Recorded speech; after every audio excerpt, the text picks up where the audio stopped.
ఇక కళ్ళజోడు అవసరం లేదు. స్మార్ట్ విజన్ ఐ హాస్పిటల్లో ఎలాంటి ఐ సర్జరీకైనా 50% డిస్కౌంట్. ఆగస్టు 11 నుండి 19 వరకు మాత్రమే. నమస్తే అండి. I'm doctor Ramakrishna Janapati. I'm consultant cardiologist at Apollo health city Hyderabad. And ఇవాళ అంటే ఈ వరుసగా మనం న్యూస్ చదువుతూ ఉన్నాము, చిన్న వయసులో హార్ట్ అటాక్స్ వస్తున్నాయని. ఇవాళ మనం ఒక చిన్న వీడియో చూద్దాము.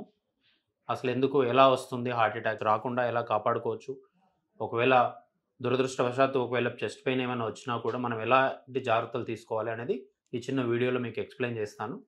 సో ఈ టాపిక్ హెడేక్ హార్ట్ అటాక్ అని పెట్టాను మీకు అందరికీ అర్థం అవ్వడం కోసం. హార్ట్ స్ట్రోక్ ఎప్పుడు వస్తుంది? హార్ట్ రక్తనాళాలు ఏదైనా క్లాట్ ఫామ్ అయినా, లేదంటే బ్లడ్ క్లాట్ ఫామ్ అయినా, కొలెస్ట్రాల్ పేరుకుపోయినా కూడా ఏ హార్ట్ అటాక్ అనేది సంభవిస్తాం. ఎందుకు వస్తుంది హార్ట్ అటాక్ అంటే మనం కామన్ రీజన్స్ 100% దీనివల్లే వస్తుందని చెప్పలేము, కానీ బట్ కామన్ రీజన్స్ ఏంటంటే స్మోకింగ్ ఎక్కువగా చేయడము, ఇన్ఫెక్షన్స్, ఆల్కహాల్ ఎక్కువగా కన్జ్యూమ్ చేయడము, షుగరు, బీపీ ఎక్కువ ఉండడము, కొలెస్ట్రాల్ లెవెల్స్ బాగా ఎక్కువగా ఉండడము, especially bad cholesterol, LDL cholesterol more than 190 అట్లా ఉంటే వాళ్ళకి హార్ట్ అటాక్ వచ్చే రిస్క్ ఎక్కువగా ఉంటుంది.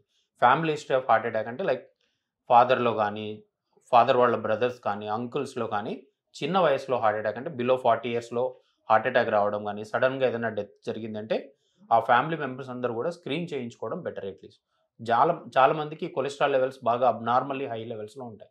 అవన్నీ ఎలా తెలుస్తుంది? మనకేం సిమ్టమ్స్ తెలియదు.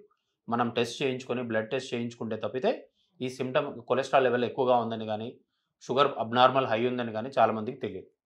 సో ఇవన్నీ కామన్ రీజన్స్. చాలా కామన్గా ఉండే ఏంటంటే high cholesterol, sugar, BP and stress. ఈ కాలంలో ఎక్కువ స్ట్రెస్ అందరికీ, చిన్నపిల్లడిని అడిగినా కూడా స్ట్రెస్గానే ఉంది. బికాజ్ ఆఫ్ ఏ రీజన్ అయితే ఏమి, ఐదర్ చదువుల వల్ల కానీ, లేకపోతే ఉద్యోగం వల్ల కానీ. దీంతోపాటు మనం చాలా వరకు ఎక్కువ మంది పొల్యూషన్కి బాగా ఎక్స్పోజ్ అవుతున్నాం. దాంతో కూడా మనకు హార్ట్ అటాక్ వచ్చే రిస్క్ ఎక్కువ ఉంటుంది. ఇవి కాకుండా ఇంకా అన్కామన్ రీజన్స్ అంటే బాగా ఎక్సెసివ్ ఒబేసిటీ ఉండడం కానీ, జెనెటికల్గా అంటే ఫ్యామిలీ హిస్టరీ ఉన్నప్పుడు ఆ జెనెటిక్ బ్యాడ్ జీన్స్ అనేవి మనలో రావడం వల్ల కానీ మనకు హార్ట్ అటాక్ రిస్క్ ఎక్కువగా ఉంటుంది. ఇంకొకటి ఈ కాలంలో ఎక్కువ పెరుగుతుంది ఏంటంటే సెడెంటరీ లైఫ్ స్టైల్. మనం సాఫ్ట్వేర్ ఇంజనీర్స్ అయితే ఏమి కానీ, అందరు చేసే జాబ్స్లో ఏంటంటే ఎక్కువసేపు కూర్చొని ఉండడము, ఫిజికల్ యాక్టివిటీ అనేది తక్కువగా ఉండడము, ఆల్కహాల్ బాగా కన్జ్యూమ్ చేయడము, అండ్ మన రేస్ అంటే మన Asian race itself is at high risk for heart attack. అంటే మనం ఈ ఏషియన్ రేస్ అంటే ఇండియా, చైనా, ఈ కంట్రీస్ అండ్ ఏషియన్ కంట్రీస్ అన్ని కూడా కంపేర్ టు వెస్ట్రన్ పాపులేషన్ కంటే మనలో హార్ట్ అటాక్ రిస్క్ అనేది డబుల్ ఉంటుంది ఆల్మోస్ట్. ఎందుకంటే మన జీన్స్ అలాంటివి, మనకు ఉండే ప్రాబ్లమ్స్ అలాంటివి.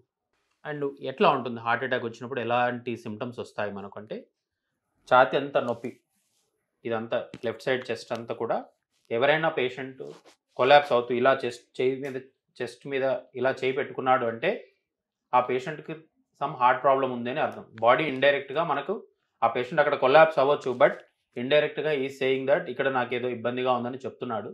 సో అలాంటి పక్కన ఉండే బై స్టాండర్ కానీ అలాంటి ఈజీగా ఎర్లీగా ఐడెంటిఫై చేసి హాస్పిటల్కి తీసుకెళ్ళడం అనేది ఇంపార్టెంట్.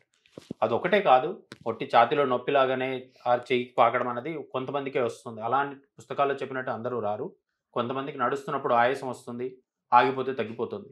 నడిచినప్పుడు చెస్ట్ అంతా బరువు వేస్తుంది, ఆగిపోతే తగ్గిపోతుంది. దట్ ఈస్ 100% హార్ట్ ప్రాబ్లమ్ ఉండే పేషెంట్స్కి అలాంటి సిమ్టమ్స్ వస్తాయి. అండ్ సడన్గా గుండె దడ వచ్చి కళ్ళు తిరిగి పడిపోవడం కానీ, సడన్గా స్వెట్టింగ్స్ బాగా చెస్ట్లో సమ్ డిస్కంఫర్ట్ అనిపించి స్వెట్టింగ్స్ బాగా వచ్చాయి అంటే చాలా వరకు అది హార్ట్ రిలేటెడ్ ఉంటుంది. మిడ్ నైట్ పెయిన్ వస్తుంది చాలామందికి. అలా నిద్రలో పెయిన్ వచ్చి మేల్కున్నారు అంటే చాలా వరకు హార్ట్ రిలేటెడ్ పెయిన్ ఉంటుంది. సో అలాంటి వాళ్ళు ఒక ఈసీజీ తీసుకుంటే అట్లీస్ట్ ఆ టైంలో ఇమ్మీడియట్గా ఈసీజీ తీసుకుంటే మనం హార్ట్ అటాకా కాదా అనేది గుర్తించవచ్చు చాలా వరకు. సో అవి కాకుండా ఫీమేల్స్లో అయితే ఇంకా చాలా ఎటిపికల్గా ప్రజెంట్ అవుతారు. ఓన్లీ ఎక్సెసివ్ స్వెట్టింగ్తో ప్రజెంట్ అవుతారు.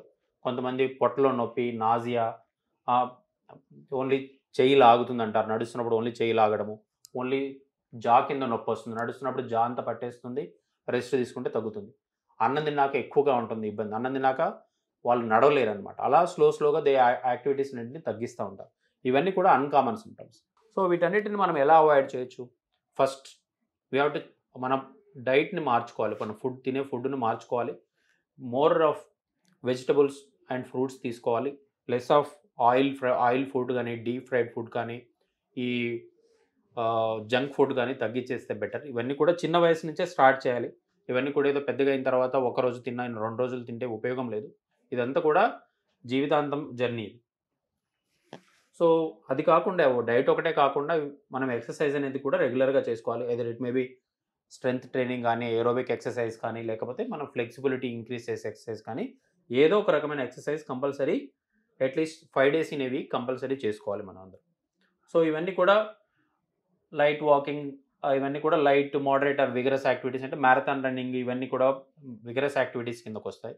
ఏదైనా కూడా all of a sudden start చేయకూడదు. Over a period of time మన బాడీని ట్రైన్ చేసి మ్యారథాన్లో పార్టిసిపేట్ చేయడం కానీ, ఇలాంటి మన బాడీ ట్రైన్ అయిన తర్వాత పార్టిసిపేట్ చేయాలి. కానీ ఆల్ ఆఫ్ ఏ సడన్ వెళ్ళి నేను 10K రన్ చేస్తాను లేదా ట్రెడ్మిల్ 10-12 స్పీడ్లో పెట్టుకుని చేస్తాను అనడం కరెక్ట్ కాదు. సో అలా చేస్తున్నప్పుడు కూడా సడన్గా హార్ట్ బీట్ అనేది 200-300కి వెళ్ళిపోయి హార్ట్ అటాక్స్ వచ్చే రిస్క్ ఎక్కువగా ఉంటుంది. ఇవన్నీ కూడా ఈ 4 సూత్రాలు మెయిన్గా eating healthy food, more physical activity, avoid smoking and excessive alcohol consumption and regular health checks. At least ఈ 4 సూత్రాలను మనం పాటిస్తే కొంతలో కొంతైనా హార్ట్ అటాక్స్ రిస్క్ని తగ్గించవచ్చు. మనం ఒకవేళ వచ్చే రిస్క్ ఉన్న, ప్రమాదం ఉన్నా మనం ముందుగానే డిటెక్ట్ చేసి దాన్ని ట్రీట్మెంట్ తీసుకోవచ్చు. Thank you.